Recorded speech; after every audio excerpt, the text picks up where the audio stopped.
Welcome to my class. We are going to do revise कर रहे हैं methods of measuring national income. I've taken a whole class of that, explained the whole thing, but I think I want to revise this for you people. So there are three methods. Remember, product method at the production stage, then you have the income method, and then you have at the disposition stage we have what is known as uh, the expenditure method. Distribution is the income method at the distribution stage. So these are the phases of measuring national income. तो यहाँ पे we are going to do the product method. It is also known as product method. Methods of measuring में पहला लेंगे हम value added method, and this is known as product method. And in this, इसमें हम क्या करते हैं, पहले वैल्यू ऑफ आउटपुट लेते हैं और चेंज इन स्टॉक लेते हैं, that is closing stock minus opening stock. Value of output किस तरह से हम कैलकुलेट करते हैं, प्राइस इनटू आउटपुट सोल्ड. और अगर जब हम वैल्यू ऑफ आउटपुट जब लेते हैं, value of output plus change in stock, इसको हम कहते हैं gross value of output at market price. इसमें ग्रॉस भी है, दैट मीन डेप्रिसिएशन भी है, नेट इनडायरेक्ट टैक्सेस भी हैं, और उसमें से जब हम लेस निकालते हैं इंटरमीडिएट कंजम्पशन, तो वो बन जाता है आपका gross domestic product at market price. ठीक है. So I am just going to, पहले मैं ज़रा एक्सप्लेन कर दूँ होता क्या है, फिर देखते हैं. ठीक है. तो इसमें हमने देखा कि जो भी है इसमें वैल्यू ऑफ आउटपुट जो होता है कि क्वांटिटी जो प्रोड्यूस करता है ना एक firm, the firms together during a year multiplied उसका price per unit market price से करेंगे, तब आ जाएगा आपका वैल्यू ऑफ आउटपुट. और हमेशा वैल्यू ऑफ आउटपुट हमेशा हम मेजर करते हैं मार्केट प्राइस से. और अगर पूरा entire output of the year जो है अगर हम बेच देते हैं ड्यूरिंग अ ईयर, तो value of output will be equal to sales.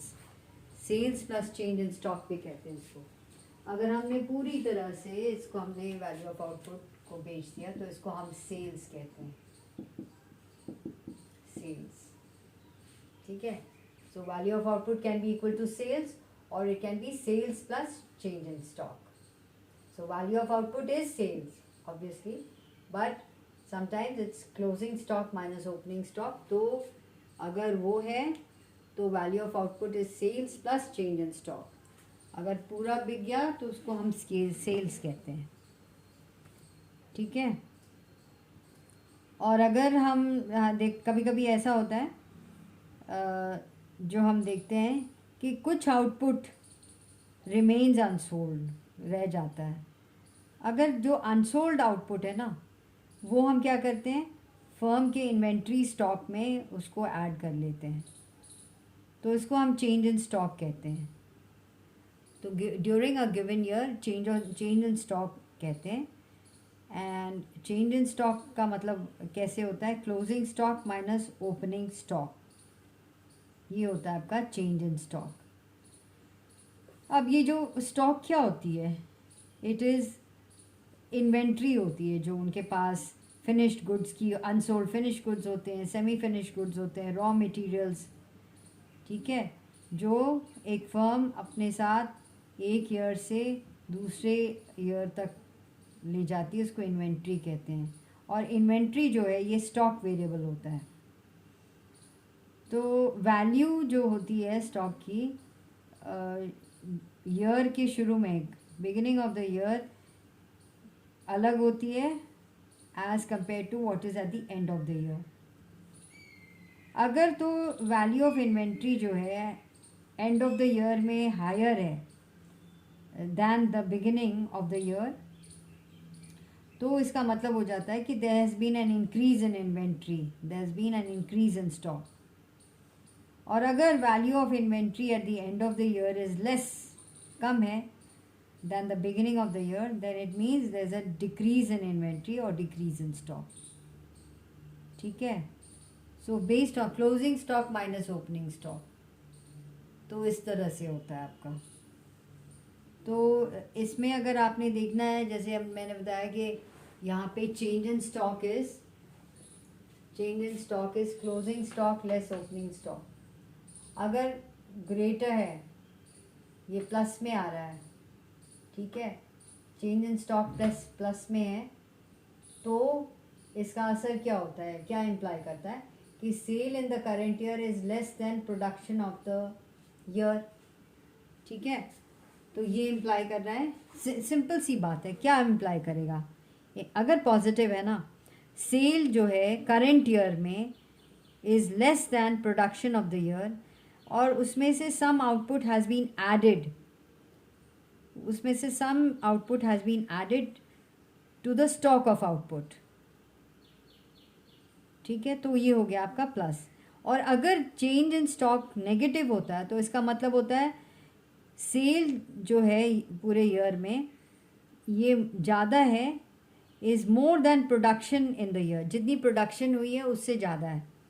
तो जो पिछला स्टॉक है ऑफ द प्रीवियस ईयर जो है वो बेचा गया है इस करंट ईयर में।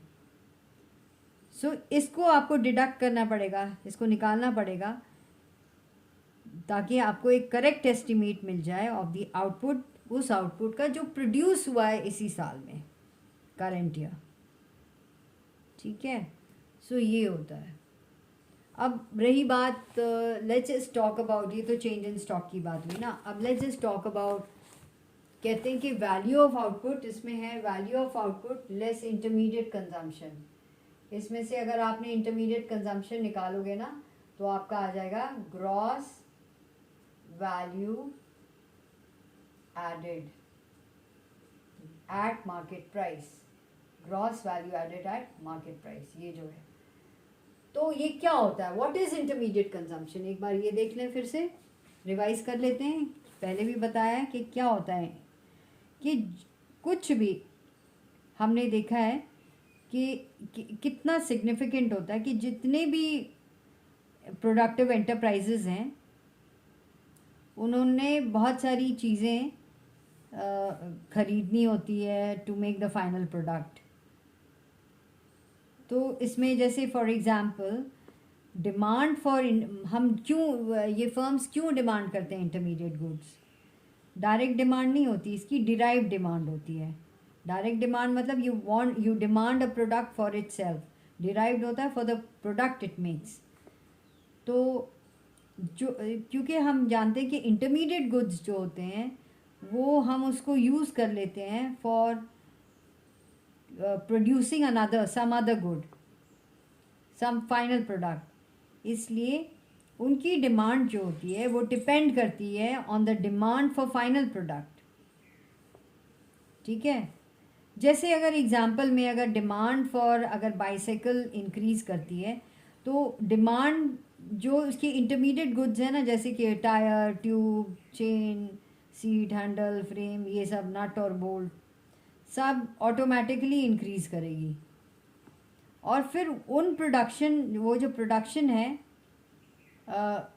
वो जो उन इंटरमीडिएट गुड्स का है उसको भी किसी और इंटरमीडिएट गुड्स की ज़रूरत है। तो देखा जाए तो everything is required for the production, ultimately ये भी है कि everything is required for the production of a bicycle which is produced from raw materials such as iron and steel, rubber, chemicals, ये सब की भी आ जाते हैं इसमें। तो आपने देखा कि जो इंटरमीडिएट कंजम्पशन है, जो आप फाइनल प्रोडक्ट बना रहे होते हो, उसके लिए आपको जो चीज़ें चाहिए होती हैं उसको हम इंटरमीडिएट प्रोडक्ट कहते हैं। तो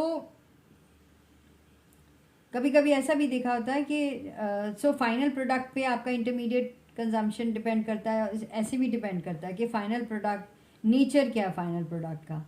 जैसे कि अगर डिमांड फॉर इंटरमीडिएट गुड जैसे होता है, जैसे कि चलो एक एग्जांपल लेते हैं, जैसे कारपेंटर जो है अगर उसको टेबल बनाना है, उसको एक चाहिए थोड़ा सा, क्या कहते, पेड़ का कोई वुड चाहिए और कुछ नीडल्स, कुछ कीलें चाहिए, नेल्स चाहिए।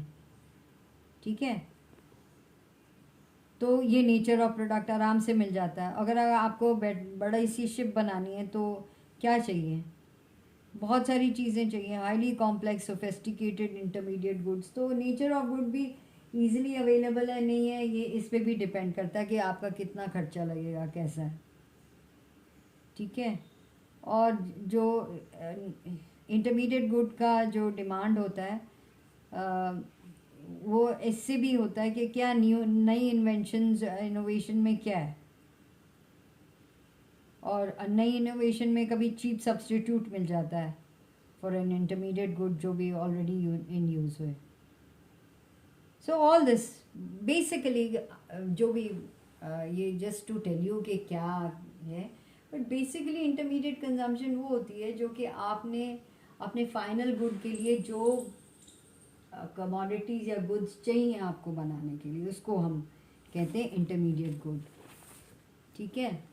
सो अगर हम देखते हैं, अगर हमने देखो जो भी चीज़, जैसे हम वैल्यू ऑफ आउटपुट जो होता है, gross value of output at market price है, वो sales plus change in stock, जैसे हमने यहाँ बताया।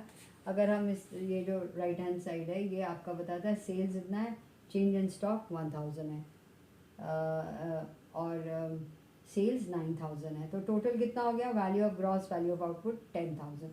तो कितना, कैसे इसके खर्चे कैसे निकले आपकी, तो लेफ्ट हैंड साइड पे आपने इंटरमीडिएट गुड्स खरीदे, मान लिया जाए 3000 में, डेप्रिसिएशन कैलकुलेट किया आपका, वो 400 निकल रहा है, net indirect tax 200, wages and salary जो आपने दिए 4000 है, इंटरेस्ट आपका 300 हो गया, रेंट एंड रॉयल्टी 600 है, और जो प्रॉफिट्स है ये अराउंड 1500 है, मतलब डिविडेंड्स में चला गया, कॉर्पोरेशन टैक्स में 300 चला गया, एंड अनडिस्ट्रीब्यूटेड प्रॉफिट 200।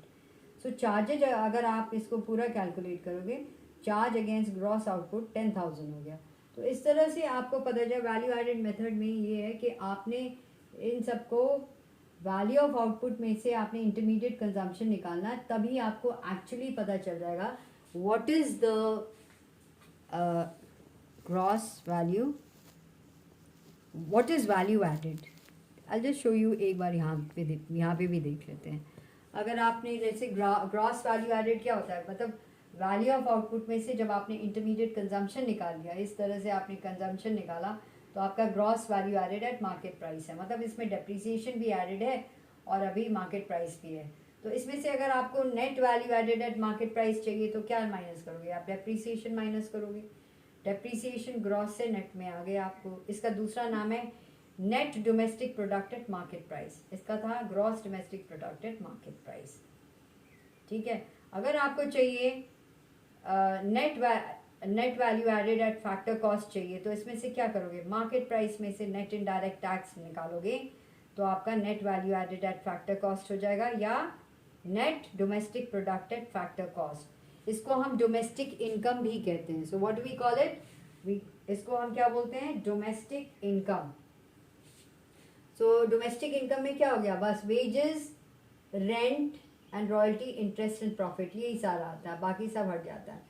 तो बेसिकली अगर आपने सिर्फ फैक्टर कॉस्ट में देखना है कि क्या है प्रोडक्शन हुई है या क्या है, उसको हम at factor cost, factors of production की कॉस्ट, वेजेस, रेंट, इंटरेस्ट और प्रॉफिट होता है।